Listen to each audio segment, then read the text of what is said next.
So I spent pretty much all day today cleaning up back here. Obviously I didn't get to the barrel colony. It got blown over in a bad windstorm. I'm going to relocate it anyway, so I just been kind of leaving it. I'm getting all this cleared out back here. I'd like to get it seeded. I don't think that's going to happen before I need to use it.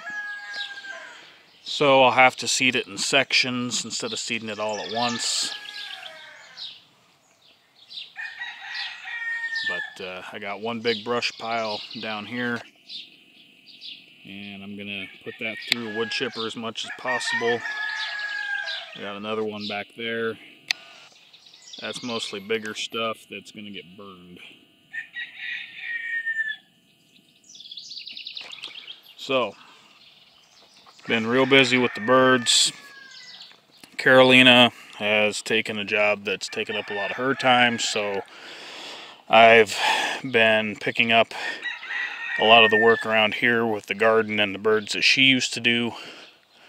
As a result, I haven't been putting out a lot of videos. I've been recording stuff, I just haven't got it put out. Muff hen's sitting in there with her chicks.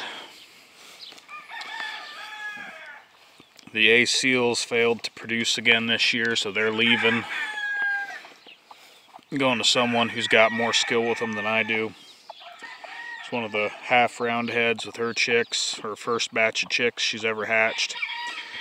Chicks hatched off, she abandoned the nest. I threw the rest of the eggs in the incubator, got 2 more chicks out of it. This is her sister. She's got, we got her 6 or 7. I've split up all the Polish from the breeding pens except for 1 pair because they got set up super late. And I went through and I permethrin dipped a lot of these birds and put their leg bands on them and that kind of thing. Started making notes of who's I'm going to sell. He's going to get sold. Keeping him. Possibly keeping him. Selling him. Possibly keeping him. Probably selling him. Not sure yet on these 2. These are the last Polish I've got paired up. I have no idea what the background is on either bird. They came from 2 separate flocks. I'm pairing them together to see what I get out of them.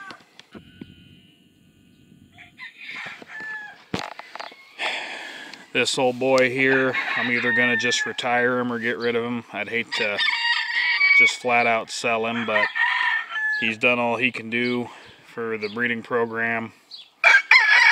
And he's been here several years, and I've used him every year, so he's time for him to go. That's his son there. He's going to go. That buff over there is going to go. Aside from the A seals, I'm probably going to be working on cutting down on stuff, so I might be getting rid of my Bantam Polish. I haven't quite decided yet. The bearded female decided to go broody on air, and the few chicks that I got out of her, there'd always be like 1 or 2 of them, and they were the smallest in the bunch, so they'd get trampled, and what can you do? This little splash Andalusian hen, I threw some Andalusian eggs under her. The one next to her is sitting on some Andalusian eggs as well. And I've got these 3 Bantam Polish cockerels, or cocks, I guess. I got to get the stag pens moved. There's the fibromelanistic naked neck. Got a good number of chicks off of him this year.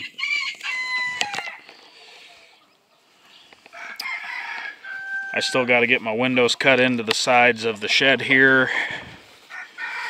And other odds and ends.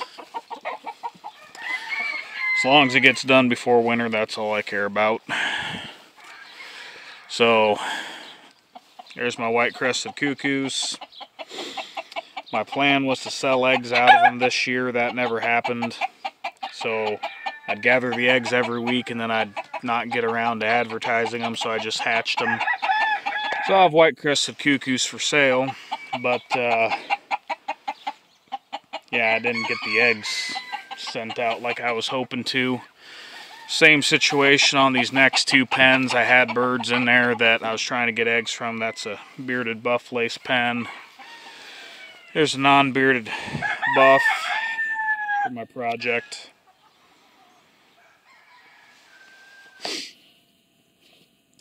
The Andalusians, I didn't breed out of the pure ones this year, but I'm going to throw their eggs in on this last batch going into the incubator tonight. All the Polish hens, except for that one and the Bantam, are in here now. They all got dipped. Got a silver phoenix hen in here out of my mom's stuff.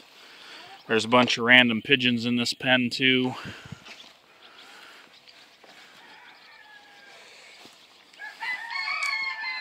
White phoenix, these belong to my mom. I'm just trying to get some hatched out for her.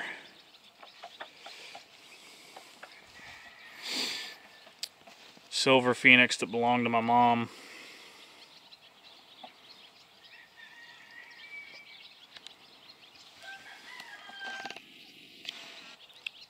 She didn't breed them, not the silvers. There's a pair of red phoenix in this pen. They're already gone to roost for the night.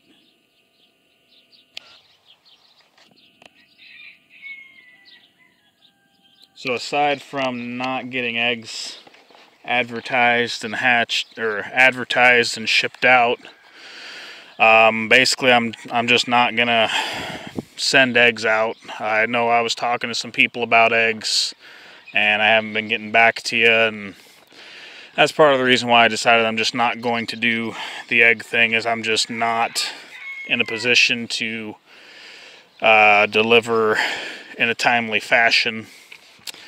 So rather than having people mad that I take forever to respond, I'm just not going to do it. Bantam, or large fowl white phoenix. Over here we got the chicks out of the Fibro naked neck with a couple random Polish. And then this pen's full of standard black leghorns. It's about close to 9 o'clock at night right now, so this pen's full of Polish chicks. This pen over here is a few game chickens, and the rest are Andalusian crosses that I'm experimenting with.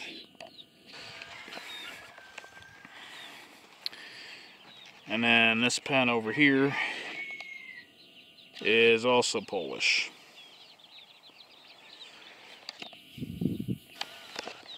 That middle pen there, I've got some Bantam mottled Houdens. I've got chicks in the garage. I've got chicks up in the house. And I think we've got several pairs of pigeons sitting on eggs. So, along with not doing any egg sales, I'm probably going to phase out shipping birds. It just, I think the last couple of times I shipped them, I basically did a mad dash to get a bunch of people's orders lined up and shipped out all at the same time to save me a trip, you know, every couple of days. And so I was going to try and do one trip like that every month. Well, first of all, it's too hot.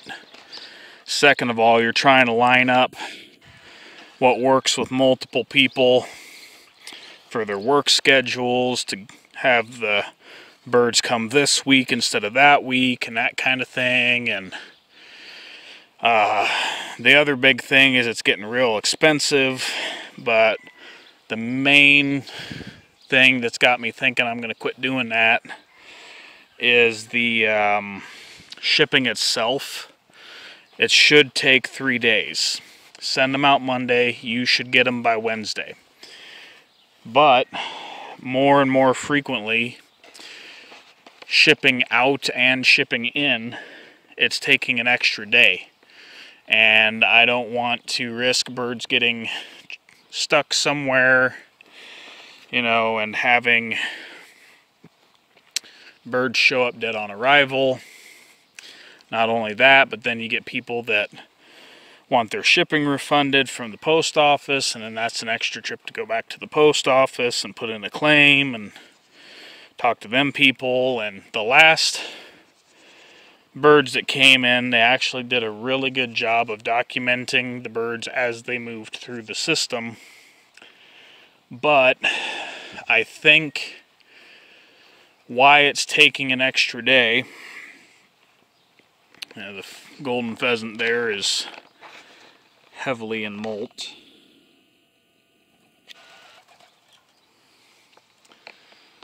Got a pheasant pigeon up there. There's the other pheasant pigeon. I won't bother the rest of them because they've gone to roost for the night. But I think, based on what I saw with the last shipment that came in, is when they get to Minneapolis, St. Paul, if they would go straight from there to here, it's like a 3-hour, 3.5, 4-hour drive, something like that. But what they end up doing is they go from the Twin Cities like an hour, 45 minutes north of there to a sorting station, and then from there they have to go back through the cities and then back south. So I think that is why it's taking extra time. So for the time being at least, I'm not shipping anything, birds or eggs, and I'm just going to go back to how I used to do it, which was selling them at auctions and swaps and shows, or try to organize it to where people come by and pick them up on the weekends. I know that sucks, but that's what I got to do for the time being. That being said, I'd just like to, I guess, cover a couple reminders. I'm no longer breeding the Morgans, and what few game fowl I am breeding, I'm going to do pretty limited numbers. The A-seals are leaving, but they're already spoken for. And I'm going to be downsizing the number of varieties I'm working on in Polish. There's a very good chance that I'm going to disperse all of my white-crested cuckoos and white-crested blacks, because that would eliminate 2 varieties, which would free up, you know, easily 4 brood pens. And then that would give me the freedom of either giving more brood pens to the varieties I'm wanting to focus on, or to just cut back. I'm also contemplating an upgrade in my hatching situation. I've got an old redwood incubator that you have to manually turn the eggs, and I've got an old redwood hatcher which has been Frankensteined over the years by its numerous owners, and it does kind of work. I think it could work better. I think that if I knew what model it was originally, because there's no badges on it, I could easily fix it back up to what it used to be. But instead, I think what I'm going to do is I'm going to sell it, probably local, you know, to someone who can make it work how they want it to. And then I'm going to purchase a larger incubator that has an auto turn capability. And then I'm also looking into a system that was recommended to me by my friend Aaron to digitally control the humidity. So if I get one of those, I'll try to do a video on that next year. But the last incubator eggs are going in tonight. And after that, I think the only other eggs that I'm going to set are probably going to go under game hens, so that the hens can raise them, because we're getting late enough in the year now that I just shouldn't be hatching. And the only reason I'm still hatching is because the Phoenix and that one pair of Polish were paired up a lot later than I would have preferred. But, you know, everybody that was involved tried to do what they could as fast as they could. And here we are. So I gotta do what I can with it. There's a table I've built onto the shed there. I'm going to be building or doing a video on that specifically in the coming weeks. And I'm just, honestly, I'm just pretty wore out tonight. Cleaning up that grove, even using the tractor and the mowers and everything, it took a lot out of me.